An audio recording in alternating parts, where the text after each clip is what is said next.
Musta kaibigan? Isang bank heist thriller naman ang ihahatid ko sa inyo ngayon. Isang datingan ng movie na ito kaibigan na pinamagatang Inside Man. Tungkol ito sa isang grupo ng matinik na magnanakaw na makakatapat ang isang malupit na investigador. Paano kaya nila malulusutan ang isa't isa? Sabay-sabay nating panoorin ito kaibigan. Nagsimula ang istorya sa isang lalaki na nagngangalang Dalton Russell. Makikitang ipinapakilala nito ang kanyang sarili habang nakaupo sa isang madilim na silid. Sinabi niya na siya ay nasa isang selda ng kulungan at inihayag niya na siya ay nagsagawa ng isang perpektong pagnanakaw. Lumipat ang eksena kung saan nagsimula ang lahat. Ipinapakita ang bising kapaligiran ng loob ng isang bangko hanggang sa pumasok ang isang lalaki na nakasuot ng isang pangpintor na kasuotan. Maya-maya pa ay nag-declare na ang mga ito ng hold up, sabay naghagis sila ng mga smoke grenade pa ang lahat ng tao sa loob ng bangko at ginawa nilang hostage ang mga ito. Ilang sandali pa, isang pulis naman ang nakapansin sa hindi pangkaraniwang aktibidad sa loob ng bangko. Mabilis itong humingi ng tulong at ipinaalam sa task force ang tungkol sa isang bank robbery.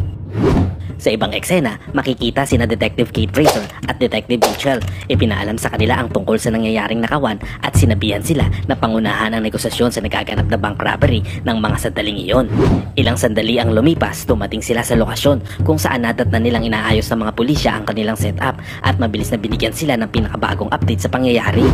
Sa loob naman ng bangko, inutusan ng mga magnanakaw ang mga hostage na magtipon sa main hall kung saan kinuha nila ang mga susi at cellphone ng mga ito. Sinubukan naman ng isang empleyado na itago ang kanyang telepono at sinabi na naiwan ito sa kanyang bahay. Binigyan siya ng pagkakataon na ilabas ang kanyang telepono, ngunit hindi niya pa rin sinabi ang totoo. Sa paghahanap, nakita ito ng pinuno ng mga magnanakaw sa loob ng kanyang opisina. Dahil dito, binugbog siya sa harap ng ibang mga hostage upang maging babala sa kanilang lahat na kailangan nilang sumunod sa lahat ng kanilang mga utos. Pagkatapos ay pinilit ang mga hostage na maghubad at magsuot ng overall at maskara tulad ng suot ng mga magnanakaw. Sa ganitong paraan, mahihirapan ang mga pulis na tukuyin kung sino ang magnanakaw at kung sino ang mga hostage. Samantala, sa isa sa mga kwarto na pinaglalagyan ng mga hostage, nakita ng mga magnanakaw ang isang matandang nahihirapang huminga dahil ito ay may sakit sa puso. Nagdesisyon sila na palabasin ito ng bangko at nagpadala dito ng mensahe na layuan sila ng mga pulis. Sa kabilang banda, si Arthur Case, ang chairman at direktor ng bangko, ay tumawag sa isang fixer. Ito ay si Madeline White. Humingi siya ng tulong dito at sinabi ang tungkol sa isang safety deposit box sa loob ng bangko at nakiusap na protektahan ang laman nito anuman ang mangyari. Subalit hindi niya ipinaalam dito kung ano ang nilalaman ng kahon.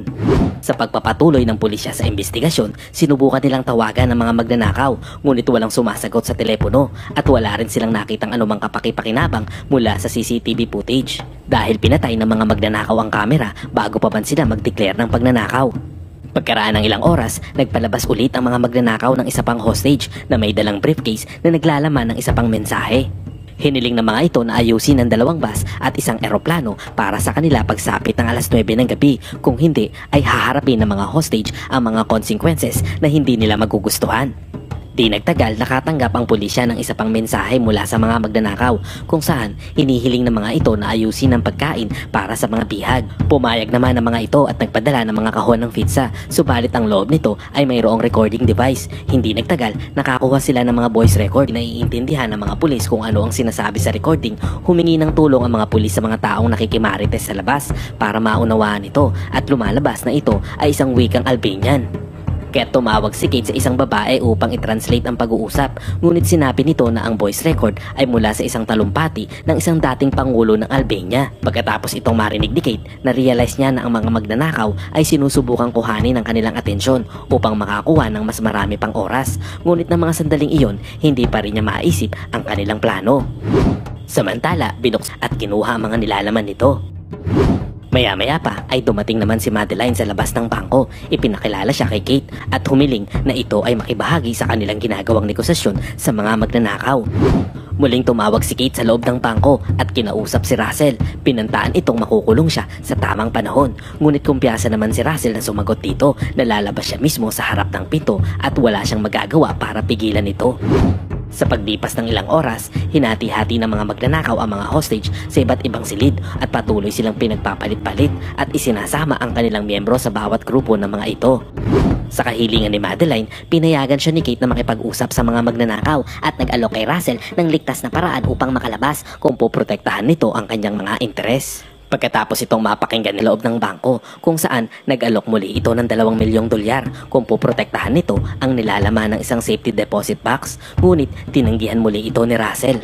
Tinanong ni Russell ang tungkol sa mga nilalaman ng safety deposit box na tinutukoy niya, pero itinanggi niya na alam niya ang anumang bagay tungkol sa nakapaloob dito. Subalit sinabi ni Russell na alam niya kung ano ang nasa loob ng kahon. Ipinaliwanag nito na ang kahon ay pagmamay-ari ng isang taong nagtatrabaho sa isang bangko sa Switzerland noong World War II at sinamantala ang sitwasyon upang kumita ng maraming pera na kalaunan ay ginamit niya sa pagtatayo ng sarili niyang bangko. Napagtanto ni Madeline na alam niya ang tungkol sa nakaraan ni Arthur at nakiusap siya dito na dalhin siya sa safety deposit room. Ngunit hindi na ito kailangan pa. Ipinakita niya ang sobre na naglalaman ng mga dokumento mula sa Nazi Germany at sinabi ni Russell na dapat na matagal nang sinira ni Arthur ang mga dokumentong ito hanggang sa muli ay nagalok si Madeline sa kanya ng tulong bilang kapalit. Ito ay ang ligtas na paraan, ngunit tila hindi interesado si Russell. Ilang sandali pa ay lumabas na siya ng bangko at dito tinanong siya ni Kate tungkol sa ginawa niyang pakikipag-usap sa mga magnanakaw, ngunit hindi niya pinansin ang tanong nito at sinabing hindi siya pwedeng magbahagi ng anumang detalye para dito.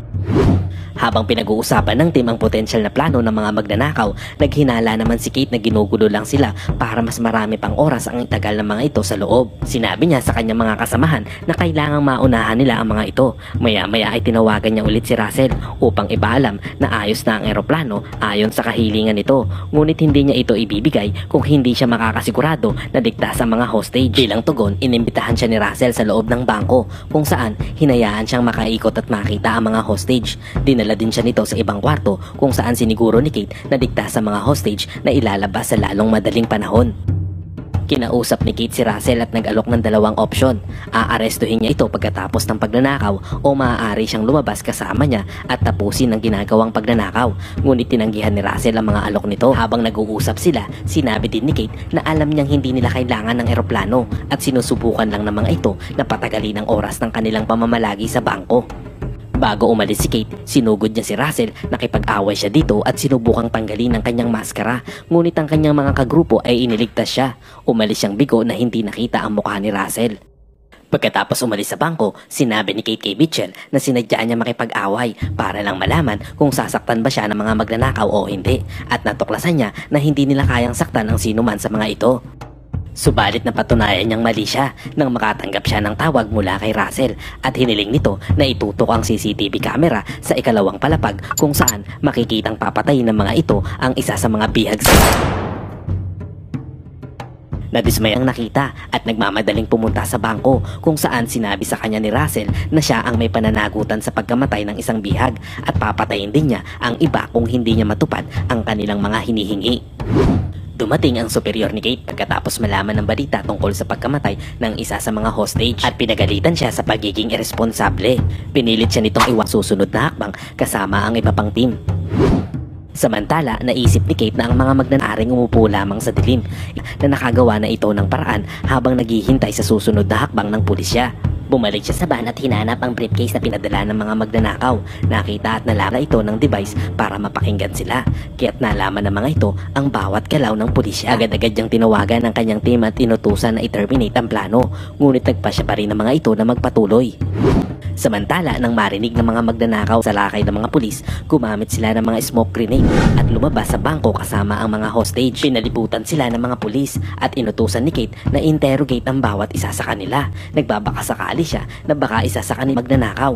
Habang kinukuha isa-isa ang mga hostage, pumasok ang mga pulis sa loob ng bangko at nagsimulang mag-imbestiga sa paligid upang malaman ang tungkol sa pagkawala ng ibang hostage. Pinuntahan nila ang supply room at tinignan ang paligid nito. Nagulat sila nang makitang hindi man lang ginalaw ng mga tulisan ang pera. Nabawi din ni Kate ang mga cellphone ng hostage, subalit nalilito siya dahil hindi niya maintindihan ang layunin ng mga magnanakaw kung walang kinuha mga ito galing sa bangko. Sa utos ni Kate, inimbestigahan ng pulisya ang sa mga bihag, subalit wala man lang silang mapaghidalaan kahit isa sa mga ito. Ilang araw ang lumipas, nakausap ni Kate ang kanyang superior. Ipinaalam nito sa kanya ang tungkol sa mga detalye at sinabing wala sa mga hostage ang isa sa mga kasabwat. Dahil wala silang mahanap na anumang at walang anumang patunay na pagnanakaw, sinabi sa kanya na isara na lang ang kaso dahil sa kakulangan ng ebidensya. Sumang-ayon si Kate dito, ngunit ipinagpatuloy niya ang kanyang paghahanap para sa katotohanan. Inaral niya ang listahan ng bangko at nalaman niya ang safety deposit box number 392 ay hindi binanggit kahit saan, kaya hiniling niya kay Michelle na tulungan siya sa pagbabackground check ng bangko.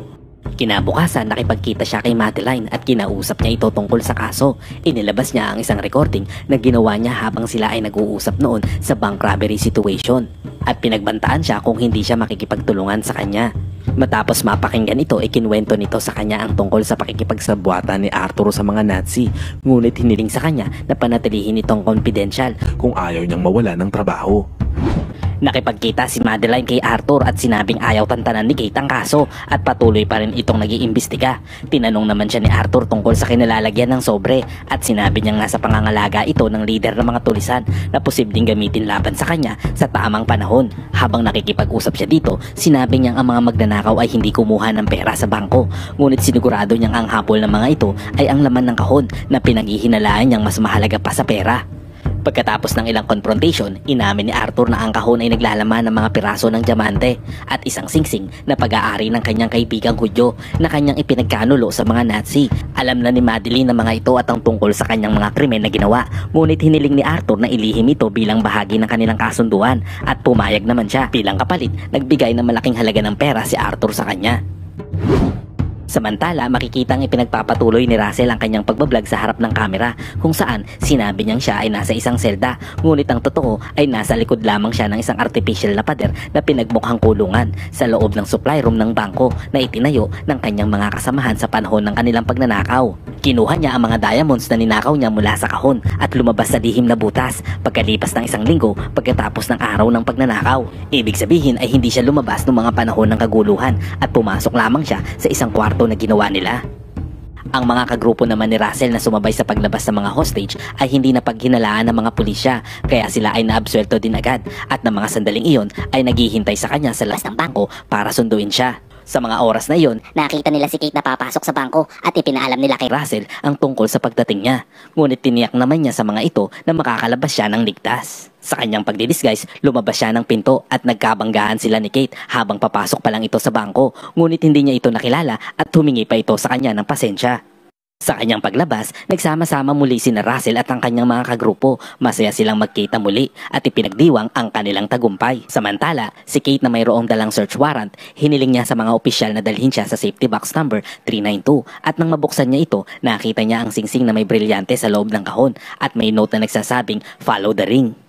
Pagkatapos ay bumisita sina Kate at Mitchell kay Arthur at inimbestigahan siya tungkol sa singsing, ngunit wala siyang ibinunyag dito kahit isa. Kalaunan ay nakita muli sina Kate at Madeline at hinikayat niya ito na i-report si Arthur sa War Crime Office. Pagdating sa bahay, masaya si Kate na umuwi at handa nang makipag-TikTok sa kanyang fiancé nang biglang may nakapa siyang brilyante sa loob ng kanyang bulsa na pagtanto niyang inilagay iyon ni Russell para sa kanya nang mabangga siya nito habang papasok siya sa bangko. Biglang naalala niya ang sinabi nito na lalabas siya sa harap ng pinto at sa harap nila. Napangiti na lamang si Kate nang may